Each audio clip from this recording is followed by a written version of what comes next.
Hello beautiful people of the internet, welcome back to my channel. My name is Hannah if you're new here, and I'm so excited that you've joined me today. For today's video, we're going to be discussing all of the books that I read in the month of July. And July was a really fun month for me. I did a lot of fun things. I did have a lot more reading time, so I ended up reading a total of 11 books in the month of July. So I'm pretty happy with that number, and I'm pretty happy with the reads that I got through. So let's go ahead and talk about all the books I read in July. Hey guys, I'm gonna go ahead and apologize because I filmed this video in its entirety and then I went to edit it and half of my clips are corrupt. We love that. We love, laugh, and live. If the angle seems a little bit different, if I act like I don't know what I'm talking about, that's probably what happened. Alright, so I've already told you, but you have no idea that I've already told you, but let's tell you again. First book that I read in the month of July was The Only One Left by Riley Sager. If you watch my Meeting Riley Sager vlog, I met Riley Sager for this book because this is his newest thriller release, and I loved it. I loved it. Favorite book that I read this month by far. So this one is following our main character, Kit. And Kit is a home caregiver who has been given the assignment to take care of the infamous Lenora Hope. Hold on, the lighting is going crazy. A little better. So she's been given this assignment to take care of the infamous Lenora Hope. And basically the story goes, at the age of 16, Lenora Hope's family was murdered very brutally, but she was the only one left. And so obviously suspicions are raised and everybody's like, did she do it? But she was never proven guilty. So years later, she lives in this cliffside manor all by herself except for a couple of servants, and she's not able to move any of her limbs or any of her body because she's had multiple strokes. The only way she can communicate is two ways. She can communicate by tapping, and then she also has this old typewriter that she uses because she used to want to be a writer, so she likes to write with her left hand. Whenever she meets Kit, she is ready to tell her story and what happened that night of her family's murder. I loved this. I thought it was fantastic. I gave it a flying 5 stars. The next book I picked up was part of the Campers and Criminals mystery series, and that is Forests, Fishing, and Forgery. I love this series so incredibly much. I listen to each one of them just because I love the narrator.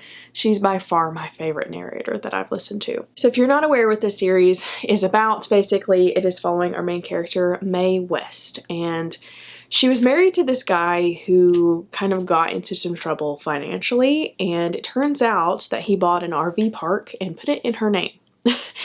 And he did these people really wrong, and she is just trying to kind of right his wrongs, and she decided to take ownership of the RV park, and it's right smack in the middle of Kentucky, in a little town called Normal, Kentucky, where nothing is normal. But basically in this one, the national park that is close to the RV park is in danger of closing down for the season because of the drought. And on top of all that, a camper goes missing and ends up murdered. So Mae, our perfect sleuth, has got to figure all of that out. I thought it was fun. I ended up giving it 4 stars. I think that this was the one where, like, there's a small romance in it. And I just love this romance that takes place in here. I'm not going to tell you who, but just know there's a really cute romance in here. The next book I picked up was actually a book I picked up on the cruise, and let me get it real quick. And that was The Summer of Broken Rules by K.L. Walther. Again, I brought this on the cruise with me, and I am so glad that I did because I really loved this one. So this story follows Meredith Fox, and Meredith has just recently lost her sister to a car accident. And every year, her family takes a trip up to Martha's Vineyard, and it's a big old thing that they get together. And this time, her cousin is getting married, so obviously the whole family is there, and they actually play this big game of assassin. So let me just be honest for a second, okay? This book is not going to be for everyone. I'm just going to let you know, because it is a YA, and I do think that there are parts in here that can be considered kind of slow and kind of drawn out. I mean, basically everything I just told you that it was about is what takes place. There's no hidden gems. There's nothing that's secretive, like nothing else. There is a small romance that pops up in here. It's not something that's super magnificent or anything. The reason I loved this book so much is for how raw and real the grief was in here, not just for our main character, but for the rest of the family, because it truly painted a beautiful picture of what grief really is. And for that reason alone, it meant so much to me, because I feel like, you know, not every book you read has to be this super twisty, crazy thing. And I just think that this was a beautiful picture of, you know, trying to find yourself after grief again and trying to move on with your life and just trying to figure things out. So I loved this one. I think I ended up giving it a 4-star. Proceed with caution. This next one is another one that I read on the cruise, and that is She Started It by Sean Gilbert. I picked this up for the mere fact that it took place in the Bahamas, and I was in the Bahamas the time that I read this, which was perfect. Let me tell you this right now. This is cute, right? The cover of this is cute. I wouldn't even consider this a thriller. I'm hoping it's not considered a thriller because in my perspective, I feel like it should be horror. So basically, this is following 4 friends, 4 adult women friends. And basically they've been friends since they were in high school. And they just each have gone their separate ways, and they each are having a different kind of trouble in their lives. But each of these friends actually ends up getting an invitation to be a bridesmaid at this girl's wedding. This girl happens to be Poppy, and what's so weird about this is that these 4 girls used to bully Poppy in high school, and they were so mean and nasty to Poppy. And now she wants them to be her bridesmaids. But she's offering to pay absolutely everything, and she's willing to bring them on this exclusive island in the Bahamas, and it's just going to be beautiful, and she's, again, paying for it all. So even though it is weird, they're kind of like, I mean, might as well. And let me tell ya, this is a rough one. This is a rough one to read. And let me explain that, because yes, it sounds super intriguing and super fun. This is not at all fun. This was not at all a good time. It was different than picking up this, okay? This was a good time. I had so much fun with it. This, however, I was angry, I was sad, I was feeling literally everything while I was trying to read this, and this is not for the faint of heart. Obviously, there's the topic of bullying in here, and there's lots of other topics that I think you should know about before you go into this one, because I went into this one completely blind, and I'm here to tell you, please do not do that. Please look into this one and figure out the trigger warnings, especially if you have any. Just please be aware of that. I ended up giving it a 5 stars because I just couldn't not give it 5 stars. It was fantastic, but in a horrifying way. The next book I picked up was Insomnia by Sarah Pinborough. I read Behind Her Eyes by Sarah Pinborough last year and really enjoyed that one. That's kind of the one that she's known for. And then this was her newest release that she came out with last year or this year. I really liked it. I gave it 4 stars. So basically what this one is about, it's about our main character, Emma, and she's about to celebrate her 40th birthday. And why that is significant for her is that her mother at the age of 40 ended up going absolutely insane because she stopped sleeping. So she went absolutely insane and was just saying all of these weird things and ended up in a nursing home. I'm sorry, my camera cut off. But anyway, so her mother is just not doing well, okay? And she went absolutely nuts after her 40th birthday. And so Emma is just driving herself crazy, thinking that the same thing is going to happen to her. And so she's trying everything in her power not for that to happen. And then all of a sudden she stops sleeping. I loved this one. I loved it so much. Just like Behind Her Eyes, I think I gave this one a 5 stars. It was so much fun. It was so intriguing, and I needed to know what was happening. Then I listened to yet another audiobook, and this was the next book in the Campers and Criminals series. This is book number 4, Christmas, Criminals, and Campers. And obviously this is a Christmas themed cozy, and I was having the best time of my life. I love Christmas, and especially cozy mysteries centered around Christmas. In this one in particular, a famous author actually comes to Normal, Kentucky, where the RV park is, and decides that she's going to stay there. And one of Mae West's friends is actually a huge fan of this author. Well, the author ends up dead, and the friend of Mae ends up being the one that is in the room with her when she is found dead. So this one was a good one. I ended up giving it 3.5. And what do you know?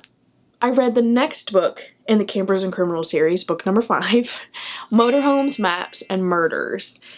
This one kind of fell lackluster for me. You know, this one was just fine. Okay, I love this series as a whole, but sometimes some of the books are just kind of like, okay. So basically in this one, the town is having a reenactment of a particular battle that has happened in Kentucky, and somebody ends up murdered. Actually, I think multiple people ended up murdered.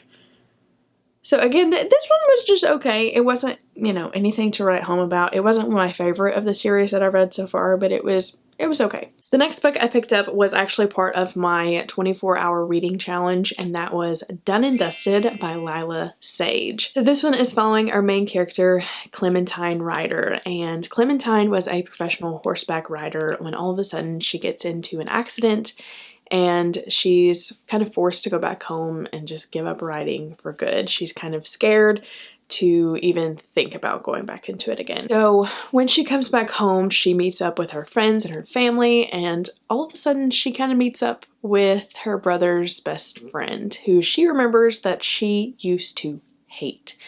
But now that she's back in town, she's kind of figured out that something's a little different. And she especially figures that out when he offers to give her riding lessons to kind of take her back to the basics, to get her comfortable with riding again. This was so good. My Goodreads review says 4.5, cute and spicy. Don't let this cover for you. This was a spicy book. It was good though. The next book I picked up was The Younger Wife by Sally Hepworth, and I also read this as part of my 24-hour reading vlog. I said this in the video, but I have it in my brain that Sally Hepworth writes thrillers, and I'm here to tell you that she doesn't, okay? I don't know what you call this, but this is not a thriller. It's more of a mystery, suspenseful novel to me. That may be wrong, but that's how I feel. Basically, this one is following a older gentleman, and his wife was just diagnosed with dementia. And he decided that he didn't want to deal with that anymore, so he was going to marry somebody younger. And this man has 2 grown adult women as daughters, and obviously we're getting their points of view and their thoughts of what their father is doing, as well as their different problems in their life. Also, we're getting the perspective of Heather, which is the younger wife. I gave this one a 3-star. I thought it was fine. That it was okay. And the next book I picked up in that video was Not a Happy Family by Sherry Lapina. I love Sherry Lapina. I've said this before. Sherry Lapina's books are such a good time, and I love them so much. So basically this one was following a very wealthy family, a mom and dad, and 3 grown adult children.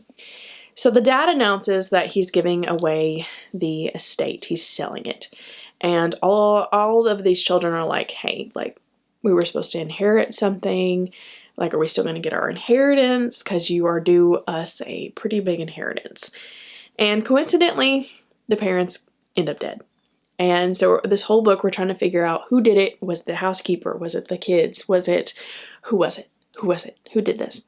And because this murder was pretty brutal, okay? It was personal. I'm going to be honest.